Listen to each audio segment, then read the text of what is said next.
sinabi sa akin na umalis ka na dyan. Yung content ko sa TikTok, yung part 1, part 2, part 3. Kasi nung dumating na sa akin yung death threat na pinapatrabaho na ako ng Sara Army. Wow.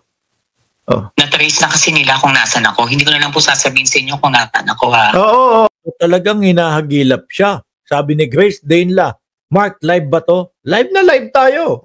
Na-trace na po nila. Ngayon, yung nagbibigay sa akin ng info, sinabi sa akin na umalis ka na dyan.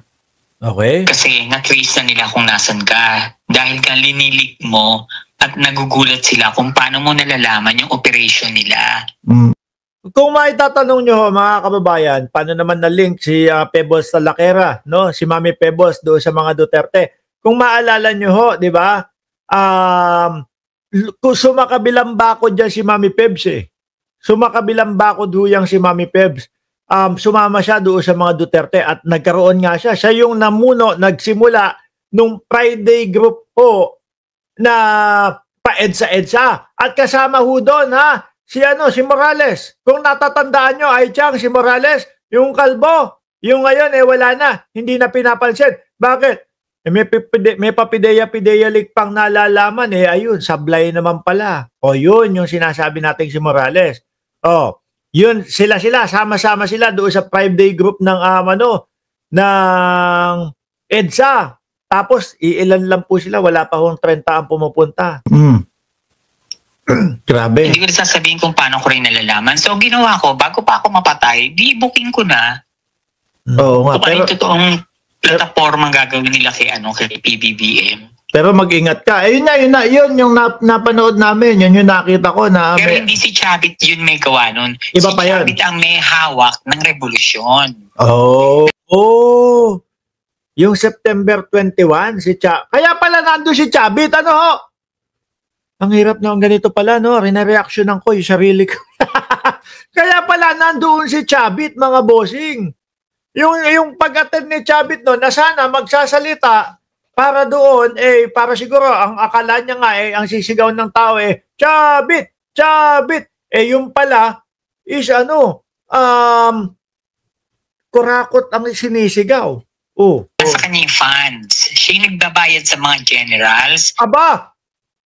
Si Chavit Singson ang nagbabayad daw ho sa mga generals, sabi po ni Pebbles Talakera. Magkano kaya ang bayad doon sa mga general na yun para mapasama mo at para mapasuporta mo sa mga Duterte? Magkano, Mami Pebs? Ay retired militaries, mga generals, siya ang nagbabayad. Dahil naiimbestigahan siya? Hindi. Ito muna, kikwento ko sige. Etong vlogger kasi na ito, maepal Hindi mo na patapusin si Mami Pebs Nung October 11, yung mga retired generals na yan, nag-meeting, pinatawag yan ni Pulong sa Waterfront Davao. Wow! Kompleto ka. Binigyan sila ng 300K lahat. 70 militaries. Wow! Bumiyahe sila. Grabe 300K. Tapos 70 na military. Saglit lang magkwentahan lang po tayo. Pero parang yun parang ilang milyon yun 300,000, 5 zero yun. Times 70 na militaries. 21 million mga kababayan. Mabilis ako magmat Pagka-mat, ang ating pinag-uusapan, napakabilis kong sumagot, mga kababayan. Basta hawak ko yung cellphone at yung calculator. Masasagot, 21 million. Biruin nyo yan. Nang madaling araw, lumapag sila. Lahat yun kumpleto. Dinitalye ko yun. Ngayon, para malaman mo kasi kung sino yung mga generals, ang suot nila, pag lumalabas sila, nakapang-marshal sila na black t-shirts. Okay. Pang-marshal, tas black din ang pantalo, tas naka-ID sila ng marshal para hindi mabuking. Tas naka-sombrero. Kumbaga parang lang, yung nagpapatahimik lang o Kumbaga, yung talaga mga leader, yan sila cozy, yan lumalabas yan. Pero marami sila. Hindi lumalabas lahat na yun. Tapos, lang, yung mga binayaran lalabas dyan. Binayaran sila ng 300,000 para para mapasama. 'Di ba? I-copyright ko kaya tong vlogger na to. I-copyright ko kaya tong vlogger na to, ano? Lumabas. 300K. Wow. O 300,000 pesos, oo. Hindi. Bayad, usapan na to. Usapan na yan. Mami Pebs, per head. Per head. Wow! Talaga namang mapapasama ka, ano? Nila na walang pera ang Duterte. No. Kaya pala talaga mapapasama. Ito ang Kay Koopman pa lang, magkano na bayad? 150 million. Kung sasabihin ng iba na, kung sasabihin ni dating Pangulo Duterte, wala akong pera. No? Pero kay Koopman, 150 million, di umano, kada buwan. So sa loob ng isang taon, 1.8 billion. Hakanan na. Nung kung bakit wala sila ng lindol, na timing na wala sila, lahat sila, buong pamilya ng Duterte, nasa daig. Dahil nung time na yun ilalabas, kung maaprobahan ng interim release ni Duterte. Okay, syempre, yan nga yung sasabihin ko dyan eh. No, ang hirap nito talaga rene-reaction ako yung sarili ko. Yan ang sasabihin ko dyan. Na, syempre, kapag ka ikaw, yung mahal mo sa buhay, ang huhusgahan doon sa hinihingi nilang interim release, talaga mapapapunta ka. Kung ano, gusto mo, nandun ka. Maramdaman yung suporta mo. Diba? Na siya ay makakalaya, makakalabas, pasamantala. Nagkataon. Kaya medyo nasira sila ng konti kasi Libindol sa Davao, ni isang Duterte, wala. Konti pa lang po ba yung nasisira sa kanila? Tingin ko lahat na, dahil lahat ng issue sa kanila, wala hong nasasagot, Mami Peb. So, wag mong i-copyright Mark Ramos Pogi yung vlogger na yan. Naku, inuto nyo pa ako, Sir Chris Angel ha. Abangan mo nga naman yung kung maaprobahan. Diba? Kapamilya mo yun. Pumasok pa ako sa page ng OBP, tinatanong ko si Sara. Nagalit pa sa akin yung mga tao, talagang binash nila ako. Sabi, bakit ka nagtatanong? Ipapaalam ko lang sana na may lindol sa lugar niya, bakit wala siya? ayaw nila ng gano'n na natatanong eh. Tapos binlock ako. Tapos gano'n din ang ginawa ko kay Baste. Tapos gano'n din ang ginawa ko kay Pulong. Lahat wala, nasa dahig nga, no? Nag-aabang nung resulta ng interim release. Kaya lang, dismayado panigurado ho yung mga yan. Bakit to, mga kababayan? Hindi pinayagan eh. No? Hindi napayagan, no? Sabi ni Langga, puro fake news naman kayo. Nakapunta nga si BP sa Cebu sa Davao pa kaya? Sabi daw ni Langga. Lahat, tinanong ko sila para malaman ko kung wala sila. And may nag-inform na sa akin na wala sila. Hindi nila kasi sinabi na... Sandali. Sabi ni Richardson, Kabanag, tama, naka-black na jacket. Si Kapitan Dado, nung September 21, napanood ko, rally nila. Yung araw na yon ang labas ng interim release kung approve o hindi. Oo. Siyempre, bilang kapamilya, lahat yan, mag-aabang talagang pupunta doon. So, ang nangyari, kilala mo naman ang DDS. Ang inutos nila... Totoo po. Hindi, sorry Mami Pebs, kasi yun yung pagkakaalam namin. Tanong natin doon sa comment section. Tinatanong ni Mami Pebs, kilala mo naman yung mga DDS. Ano unang isasagot natin sa mga DDS kung ano yung karakter ng mga DDS? Sige nga, dyan sa comment section i-type nyo. No, ano unang papasok sa isip ninyo kapag binigkas sinabi na DDS? Ako, ang una kong nasasabi, uto-uto. Tirahin pa si BBM na kung kaya ba ni BBM pumunta ng Davao. Nakapunta yung bakla, yung maputi yung mukha. No, sabi, sige nga, oplak, sabi, uto-uto. Sabi, 880 daw, abnoy. Di ba ganun yung sinabi? Sige nga, kung makakapunta ka, Bongbong Marcos, dito sa Davao, nakapunta ho mga kababayan. Wala naman silang nagawa. Punta. diversionary tactic. Yung mga, alam mo naman, yung mga DDS. Opo. Di ba? Eh, paano yan nakapunta? Oo nga. Mm-hmm. Eh, ang nagsalita, operado ilong, pinost ko. O paano yan nakapunta, patatanggal mo ilong mo kasi yan ang usapan natin. Sino yung si Kitty? Hindi, yung isa, yung bading din, operado daw yung ilong, sabi ni Mami Pebs. Ano? Baka uso sa Davao ang pa-operahan ng ilong. Yung sa akin, no? O yan. Totoo ho yan. Borga nga ilong ko, malaki. Sabi ni Roslyn, ang mga DDS daw o BO-BO. Bogo na may konting topak ang mga DDS. Wala, tahimik na. Tapos na, hanggang sa hindi pa rin umuwi si Baste. Hindi pa rin. Baka akala niya may laban na naman sila ni General Torre kaya hindi na umuwi. Kaya hindi na umuwi. Alam mo naman niya si Baste, kapag may mga laban-laban na ganyan, biglang napapatak mo, biglang napapaibang bansa eh. Yung huli nga, di ba, Singapore bigla, naghamon ng boxing, tapos nung pinatulan ho, mga kababayan, ayun, nag-ibang bansa, nag-Singapore. Umuwi si Pulong. Alam mo kung bakit? Bakit, Mami? Ang habili.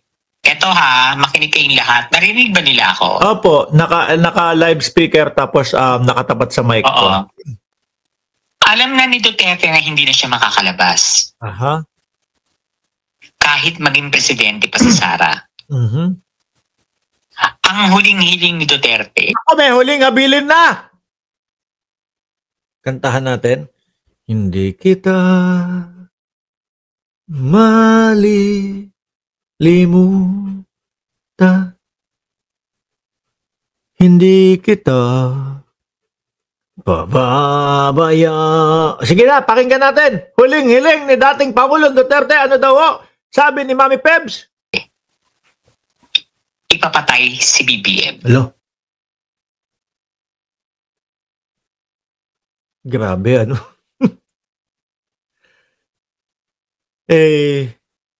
Kung sakali na malapit na talaga ang dating Pangulong Duterte, tapos yun pa yung huling-hiling niya, grabe naman. Alam niyo na kung saan ang bagsak. Kung ganyan pa, yung malalagutan ka na, malapit ka na malagutan ng hininga, tapos yun yung huling-hiling mo. Yung ibang mga tao, nakapwa natin mga tao, mga pagpapatawad na yung ginagawa no? Patawarin, humingi na ng kapatawaran. Ito iba. Ipapatay pa si BBM. Buong pamilya. Hello? Buong pamilya, hindi lang pala si BBM. Atras ko, maano kasi yung si Mark Ramos, maingay game. Makinig kayong lahat. Narinig ba nila ako? Opo, naka-live speaker tapos nakatapat sa mic ko. Alam na ni Duterte na hindi na siya makakalabas. Aha. Kahit maging presidente pa si Sara. Ang huling-hiling ni Duterte, ipapatay si BBM. Hello? Pati buong pamilya. Hello? I-ano mo yung yung sinabi ni Pulong, you will pay for what you did to my father. Oo, pagka nakikita ko si Pulong, kadalasan galit na galit yan. Pati ho yung di ba yung nandoon sa sa beer house si Pulong, nananaksak ng bugaw? Nakita ko yun, nabasa ko yun. Idugtong mo ngayon yung statement ni Harry Roque na pwede lang mawala si BBM kung kukunin siya ng Diyos. Ay, grabe! Meron! Hindi ko pa nakita yun. Inano ko na yung kaninang pinlay natin. Di ba? Yung kaninang pinlay ho natin, mga kababayan. Yan na. Alam mo kaya hindi ako ngayon sa Facebook ko. Sinadya nilang i-mass report ang Facebook ko noong October 12. Okay. Speaking of that, may nagre-request sa akin, Pebbles din. Ikaw yan, Mami? Oo, akin yun. Gumawa ako ng bago, yung 4 na. Okay.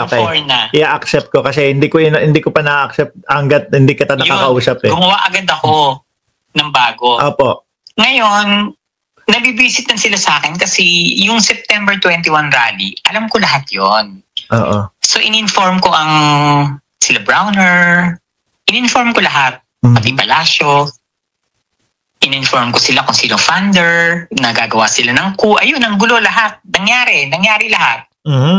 Opo. Kaya nung lumabas yung news after 4 days na meron palang pinaplanong coup or destabilization, natawa na lang ako. Kasi alam ko na. Doon sa TikTok ko, maririnig niyo lahat. Linabas ko lahat ng ebidensya. September 19 pa lang, sinabi ko na may linulutong coup. Sabi ni Ma'am Carmen M. Hala, kala ko live ito. Jesus, ikaw ikaw, alam ko na mga diskarte nyo. Shout out, Carmen M. No? Ikaw talaga, ha? September 20, sinabi ko ang founder si Chabit, yung mga nakademandang contractors. Hoy! Nagpadala din ng pera yung mga nakademandang contractor. Sino po? Sila Sila Diskaya? Grabe, ha? Mabibigat itong mga sinasabi po ni Mami Pebbles Talakera, ha? Yan sila Alcantara. Aha. Yung mga engineer. Si Alcantara, sinugod sa ospital yun kung di ako nagkakamali yung nakaraang araw.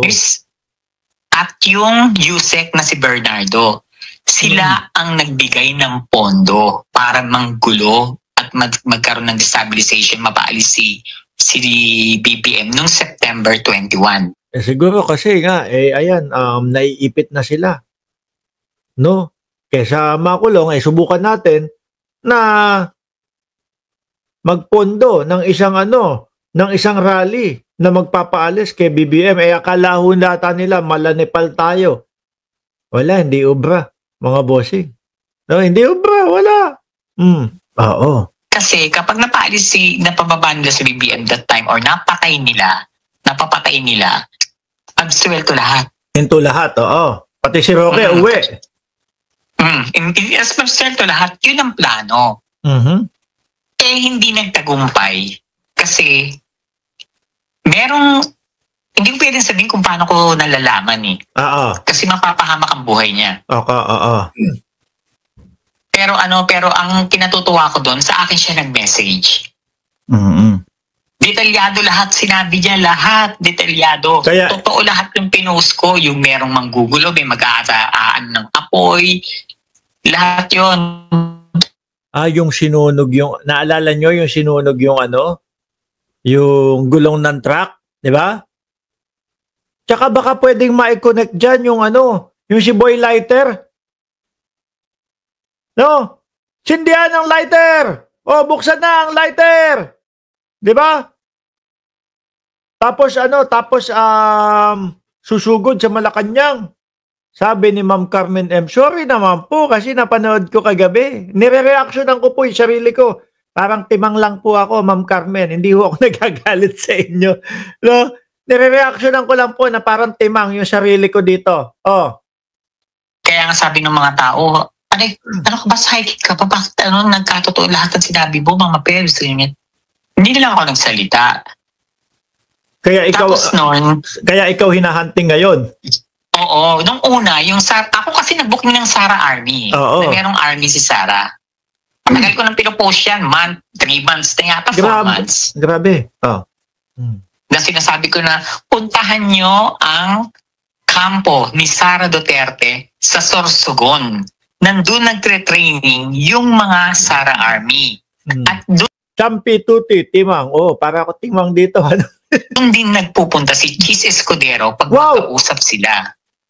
Pati si Cheese nasabit na. Sabi ni Mami Peps. So alam din ni Cheese. Sorsogon Alam din ni Cheese yun, Mami Peps. Alam niya. Na may army. Yes. Isa nga siya sa nagponto nitong October 12 Oh my God. Ang sakit na ng ulo ni Cheese tapos madadagdagan pa dito sa sinasabi ni Mami Pebbles Talakera, Okay. Kasi ang usapan dyan, pababait talaga si BBM, tapos uupo si Sara, absuelto lahat. Grabe. Nagugulat ako. Naga, yun po yung nakikita natin sa kanila, mga boss chipa mo, sir. Kaya pilit po na sinisira at pilit pong pinapababa si Pangulong Bongbong Marcos. Dahil nga siyempre, kapag wala ng Bongbong Marcos, yung mga ICI, etong mga flood control, etong mga ghost project, hinto yan. Si Harry Roque, baka biglang umuwi din niya. Okay, absueldo na si Harry Roque kapag siyempre, ang papalito, vice-presidente na si Sara Duterte kapag may nangyari at pagka namatay po ang ating presidente, mga kababayan. Di ba? Kaya dapat suportahan natin si Pangulong Bongbong Marcos. Bakit to?